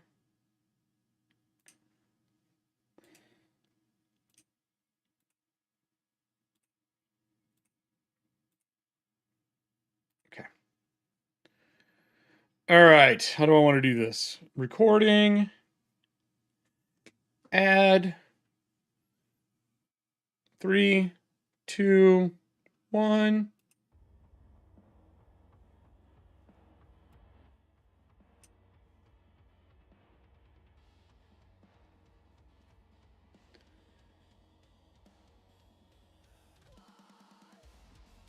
Hey everybody, today we look through Curse Scroll 6 live. You want to see that? Links below, but I wanted to give you a recap of what I think about this, in case you're getting ready for Thanksgiving since this time of year, or you just need something quick and easy to look at Curse Scroll 6 and see what the fuck it's all about. I will tell you right now, this is my favorite Curse Scroll. It used to be 1, Now it's this one. Maybe it's because I'm a City fan.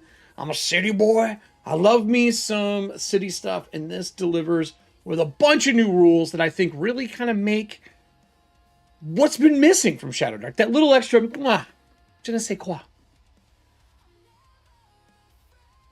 So, let's take a look through this and what they are, what we get out of it. Curse Scroll 6 is about the City of Masks. I'm a big fan of this art piece. You got Flaming Hand. I can tell you that this is a new organization that's in the book. This person should be running for their lives. You also get a really nice big map of the city. It is a waterborne city. For those who are fans of Blades in the Dark or Thieves World, this kind of has that feeling to it, right? But this is their own version. On top of that, you have a nice set of breakdown for the tables here. And we all know me, hyperlinks mean a lot. All of this stuff is hyperlinked. Every page number is hyperlinked. If there's something to go to, those are hyperlinked. All of this stuff is ready for you. The little indicators up here, the asterisk, the cross, and the hashtag are if it's wealthy, if it's working, or if you're poor. Then we got your dangerous encounters that can happen in the City of Masks. Great little breakdown on that for daytime and nighttime for encounters. We'll find out why this is set up this way later, but I can tell you it's for traveling through districts, but there's some mechanics behind it that you can use. The arbitrary blank page has to be there for page count to make sure things print right. Ta-da, have her sign it when you see her. New cartographer, I believe. I don't think that was the original ones for a lot of the other ones, but I like the cartography in here. Like I said, it gives me a Blades in the Dark feel. The entire table of contents is hyperlinked, as it should be. But you get a good idea of what's in the book just looking here. You get a bard class, a duelist, their titles, identifiers, renown, some amazing new lawful mage spells, new downtime actions. This gameplay section, this 25 to 39, is just chocked full of stuff. All things that I want no matter what. I feel like these are some of the best sets of extra rules added to the game so far. That's what I would say. But we'll get into it. Carousing benefits, mishaps. We get into some thick tables. All C's. All C's. Then we got the City Mass overview, and then a breakdown of the city factions. One of my favorite new areas in a book that I think I'm going to start adding to any of my thicker zines that come out. And then, of course, the back of the book, which we'll get into. Great introduction. I read this live on stream. I love the entire concept of what this is. I like the call-outs here, by the way, in the other font. That's something I do, so that makes me really happy. Great new art. Yes, he killed a unicorn. For those who are not seeing that, unicorn, dead. Cockatrice. The irony that it is Thanksgiving and they're cooking cockatrice. It's got to be something new. I might be adding that as a holiday into Breachers. So we get the Bard class. We've seen the Bard class. There's actually a full video of Kelsey doing the first design pass on the Bard class, which was really fun to watch. But I want to point out a couple things here. These Bards are amazing. Really fun Bard class. Lower on the weapon choices, crossbow, dagger, mace, short bow. Not a lot here, but I want to point out the three really cool things. One, Bardic Arts. You basically get skills with this class. You're trained in oration and talking. If I could talk today. Performing arts, lore, and diplomacy. You have advantage on related checks. Fascinates, exactly what you kind of think it is. And it has that kind of sleep spell style where it is based on the level of the creature, which I enjoy. Inspire allows you to grant luck tokens equal to your charisma bonus. Really cool. Magic Dabbler.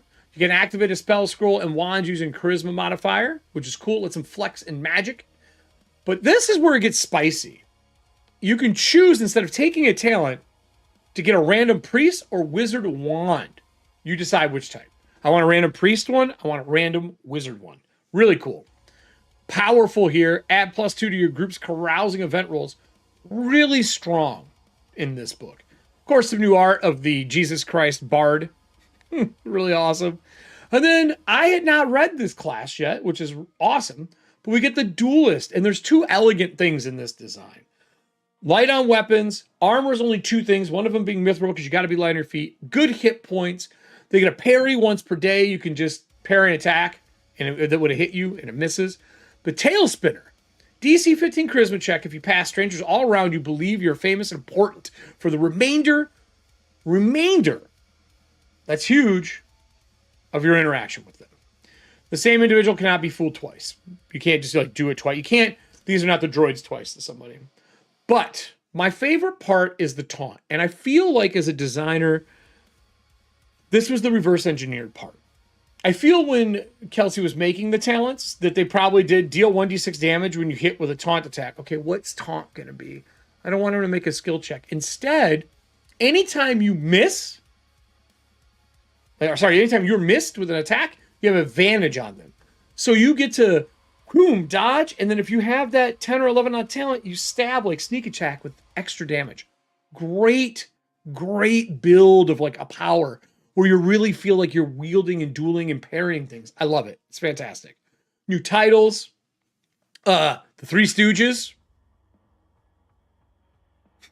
New identifiers. These are great to add titles, your character identifiers like Yule the Horrid, Yule the Lonely. Really fun way to add that. And then we get into Renown. Renown is a new mechanic where your charisma bonus is what you start with as a Renown skill. There is a table of 3 to 12 plus for how important you are with Renown. And those Renown bonuses give you bonuses most of the time in carousing. They also talk about gaining and losing it. And then the reactions from people, which I think is really fun. Really fun. Double ones always result in a hostile action, though, which is cool. I love this. New mage spells. There's only one mage spell I want to point out, and that is Abjure. I have not seen an abjuration spell that does this. I am going to read it aloud. It is fucking nuts. Abjure, tier 5. Wizard, lawful. All these spells are lawful, by the way. Instant, close range. You and one creature you touch both die.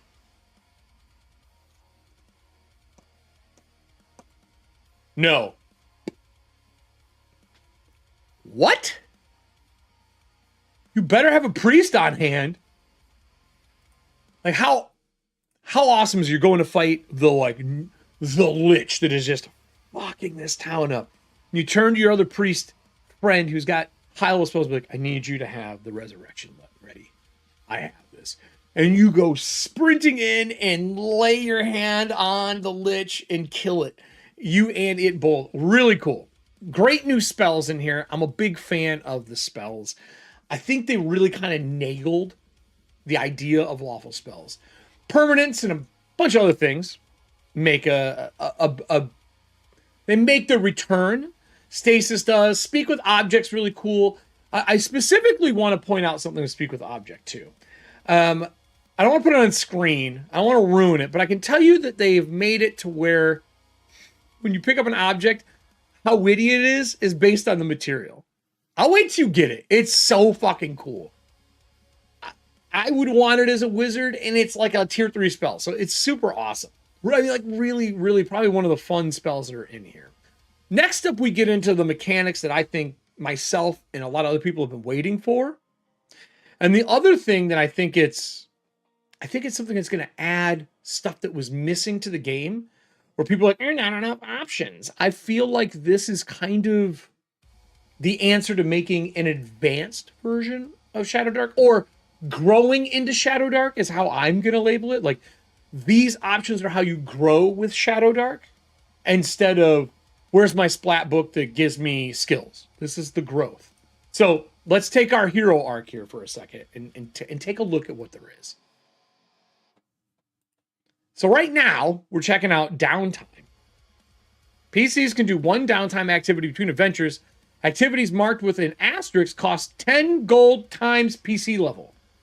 These are broken down by category, and then they're attached to usually a stat check, sometimes 2. So you can see in spiritualism, like at a 15, it costs you money, but you can find personal insight and re-roll a prior talent. Like if you got a talent you just didn't like, and you really want to like re-roll, that's what that's for. Or in my shows, Streamloot cards, but you get the point. And then we have check. You can start a rumor about one person, and the renown increases or decreases by 1 point. You choose. what a great way for a GM to slowly like ruin the reputation of like a famous person, to start an adventure, to get you to hunt someone down. Super fun way to do this. Or for you to sow a bunch of information about someone talking shit until they leave their house, or make them famous so you can get a hit on them as an assassin. I really like the mechanic. It gives some power to the players to take chances to do stuff. And then we got martial training. Martial training is broken down by your hit die, because hit die kind of classifies if you're a caster or what you are. But you can see a caster, if they make an 18 in int, strength, or dex, they can learn to wield a new weapon. D6 max damage, though. That's the max damage you can do. And then if you have a D6, you can do it, and there's this D10, or you can get a +1 to hit with a weapon, limit once per weapon. But, when you get down to those D8s, I think this is pretty spicy. Increase the damage die of one weapon by 1 step. D12, max damage. Limit twice per weapon. So you can take a D6 weapon to a D8 to a D10. Become really known for being deadly with that weapon. It's such an elegant way to make character flavor and still make it mechanically sound. Then when you look at your magical research for spellcasters, you have DC 15 to create a scroll of one spell you know, tier or less. I've always wanted some cool things for that. You can make potions, and then you can gain advantage on your next 3 spells as well that you cast, which is super fun. Think about that. I love, actually, this here, as a wizard, is probably the thing I'm going to do on downtime actions. Downtime is that space between adventures, is how it's explained. It's just whatever that fucking time frame is, you can do an action. The GM wants you to be able to do more than one, he says so. You know, they say, hey, you can do 2. But for a DC 12 on Wisdom or Charisma, you gain advantage on your next 3 spells. So if you're going into a big fight, you know it's going to be rough, you can get ready. Like, you can make sure that your wizard's able to do this. The next section of the book is huge. And I don't mean huge like a lot of pages. Big because it's new carousing tables for the City of Masks. And it has ideas for new bonuses based on holidays that are in here. And they have a bunch of outcomes as well that are different. Now, normally when you would roll, you would spend a bunch of money and go carouse, and you would roll a D8 and you take the bonus from spending money, and then you would result to the chart. Well, Kelsey's decided it needs to level up a touch. And that level up is pretty big. So when you are taking your time to carouse now, you still have that table, and this is really aimed at the City of Mask, but I think you could use it anywhere. You now have a mishap benefit modifier XP table. So the same way that we were taught in the core rulebook to build weapons using curse and benefits, we have the same thing now with a D8 roll with your bonuses all the way up to 25 plus. And now you're getting a mishap and benefit and a modifier to your roll. You'll notice these are percentiles. I did something really similar in Breachers for sojourn camps and finding camps in the wall. And this is to help weight the scale. Why do we need to weight the scale? Well, it's because it's a fucking D100 table. And I mean 100 entries. I didn't even do that. I was weighting mine like 0 and 2 and 1 through 3 and 10 through 15. No. Single line, evocative, D100 table. You got a benefits one, and then you have a mishap one. Now, I did highlight 97 through 100. They're taking the idea of treasure tables and then going, here's what you get for using the treasure tables. 97, 98, 99, 100, it's a bonus to it.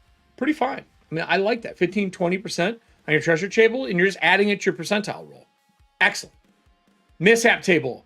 We rolled a couple during stream. I also picked a few. 10, pickpocket successfully lifts D4 pieces of your gear. You traded your best weapon for a cooked turkey leg. That's a whole adventure on its own. That you're going to go around the city and go, oh my God, I drunkenly, during the walkthrough tour, I gave away my Holy Avenger. Where the fuck am I going to find this? And there's some like merchant, or not even merchant, cook chopping food with whatever super weapon, or maybe you give him a mace, and he's usually get a meat tenderizer, but it's like a +3, and he refuses to give it up. Really fun. Really fun way to set up a new adventure. And then at the mishap end, like when you get way down here, the bard writes a heroic ode to you, but misstates your name. And then you got to re-roll on the 100 table. Nice little piece of art here as well. And then we're going to go into the next section. So, the City of Masks is large. It's page 39 through the rest of the book. 68 pages, 68-page book. I don't want to scroll through all this. So, I want to tell you some of my favorite parts in here. And maybe I'll pull up a few. Remember how I said that the districts mattered and why all of the, if you were poor or the encounter tables, what's going on? Well, you can travel in this game between districts. And because it's water-based, there's something called the Rowers Guild. You can spend, I think it's 5 silver pieces to travel on. But there's a bunch of areas where you can pick a destination. Like we want to go from this area to this area. You look at how many districts you're going through.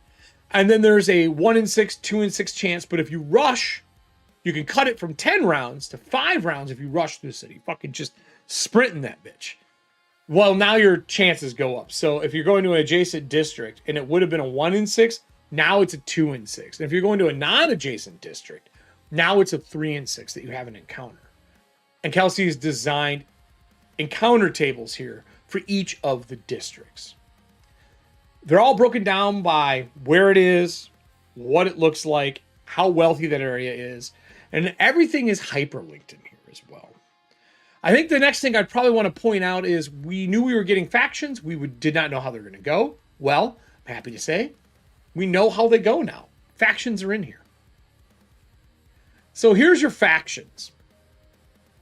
Basically name, the alignment they're with, what their goals are, who's in charge, enemies, and resources. So you kind of know if you join what you should be doing, who's the person that is the most powerful, who are the enemy of them that's the other organization, and they're divided between your major, I think minor, and non-influential ones. Also have all your law and order and how to handle your crime when it happens in this. I think that's really important in a city-based game. Notice, remember when they said holidays? They have carousing bonuses, so if it's Maytide, you gain a +1 carousing on event rolls, roll any benefits with a 15% bonus. There's just a lot in here. And like we can really see the amount of work that's went in. There's a D100 rumor table. These are stacked like 2 apiece now. Bloodroot addicts can find a secret vendor. The last thing I want to show, well, 2. There's 2 things. I get some Blades in the Dark vibes for the way we've cut out these cities. I'm just going to show this one. You can see this is Get Garen District. They're highlighted out of the main map. They have your points that come out. Easy to find. They tell you the class, the category, and the city guard arrives and how quick. And each one of the different areas is like this. Really, really fun. Really fun. And now to showcase that everything is hyperlinked, everyone, I'm going to scroll back down to our table of contents, past all the stuff we've looked at.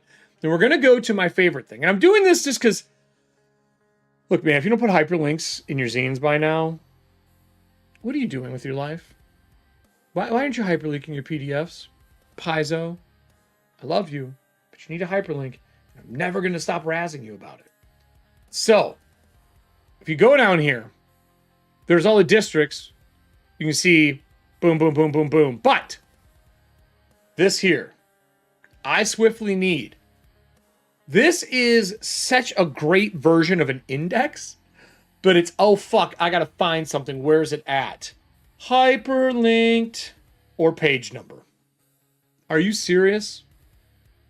Such a, I'm putting this in all my stuff. I'm gonna have like, if it's important and there's a lot of stuff you need to sort through in my zines, I'm definitely gonna be adding this kind of swiftly I need section to the book.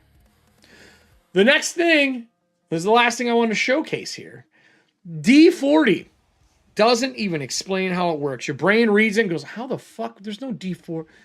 2, 4. You roll a D4 and you roll a D10. Amazing NPCs in the City of Masks. And of course, the back of the book, because there's always something on it, which I follow suit. Why waste the write-up when you can give something amazing? What you find in a sewer grate. Hopefully it's not a red balloon or Pennywise. I don't want either one of those things in my life. It seems bad. So, this is a really good, really good curse scroll. There are so many new rules in here that let your players do things that you didn't think was in the books and that wasn't going to be available. They're basically giving the ability to do almost feats and skills without making feats or skills, by letting the player choose what they want to train in, how they want to power up, if they want something extra that their class isn't giving them, if they want to flex some and make that rogue use a weapon they didn't used to use. Really smart play. I think this is something that anyone who's a designer is going to be using as a milestone for how to design new things for Shadowdark. I've already been designing similar things for Breachers for my upcoming Patreon, and now that I have guidelines, I can kind of put things into effect. I hope you guys enjoy this as much as I do. Once you get your hands on it, if you're currently part of the Kickstarter, you can go download them now with all the other downloads that are there. If you're not, I expect that we'll see these things come out probably once all the zines are done, but we'll see. Who knows? With that, thank you so much for taking the time to watch this stuff, but more importantly, I got to thank my patrons, and I also got to give you a little bit of information on what's coming up on EFP. So, let's go say hi to the patrons.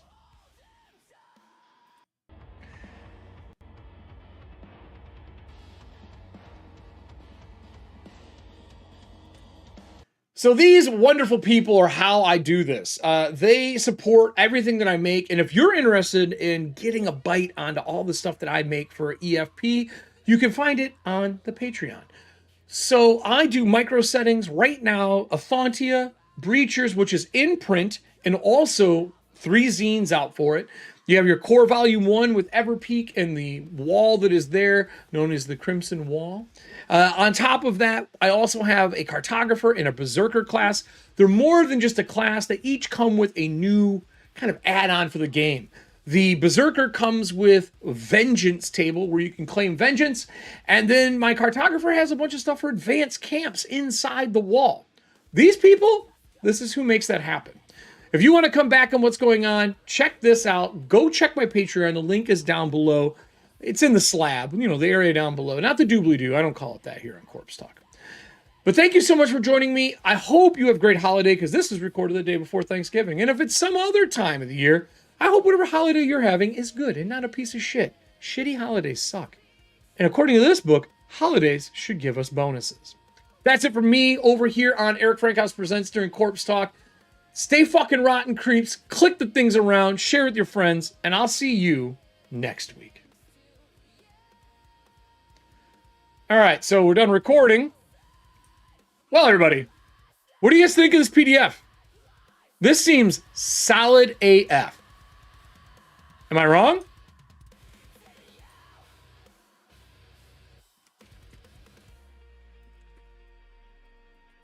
Solid as fuck. Like, really enjoy this. So many great add-ons. I'm going to be digging into the structure of this a lot and how she's getting everything together.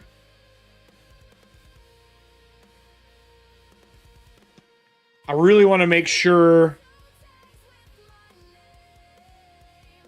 that I'm hitting the notes for how they do this.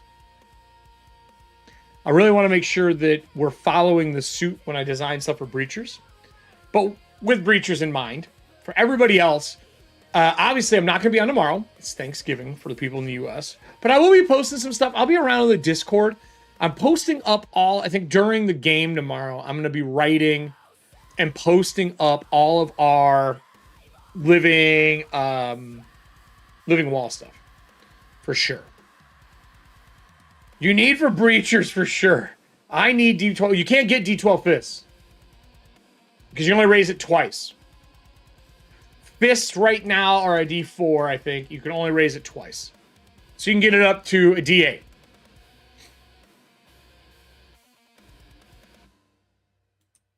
Oh, look. Another indie company bringing out solid books.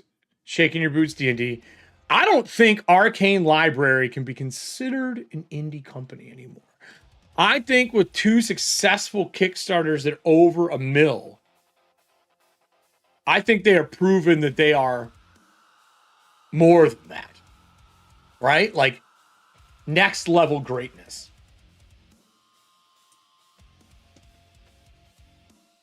You could maybe you could get yourself gauntlets that do a D6. You could bump them to a D10. Or fist blades, like katars. You know, the ones you hold with the points on them? Maybe you get something like that. Well, a bunch of stuff we can come up. Anything's feasible.